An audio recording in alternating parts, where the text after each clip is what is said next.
ராமநாதபுரம் சட்டமன்ற தொகுதி திமுக வேட்பாளர் காதர் பாட்ஷா முத்துராமலிங்கம் திருப்புல்லானி ஒன்றியத்திற்குட்பட்ட தில்லையேந்தல், வைகை உள்ளிட்ட 20க்கும் மேற்பட்ட கிராமங்களில் தீவிர வாக்கு சேகரிப்பில் ஈடுபட்டார்.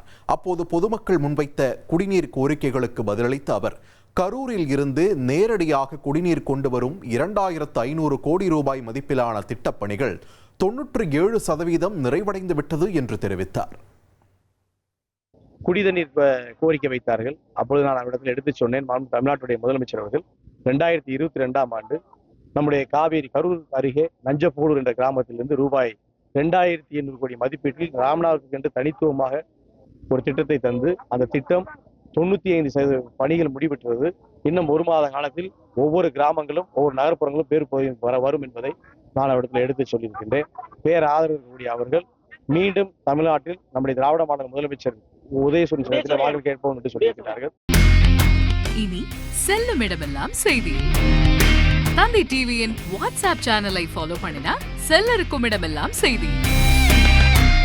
இதோ QR கோட் இப்பவே ஸ்கேன் பண்ணுங்க, ஃபாலோ பண்ணுங்க.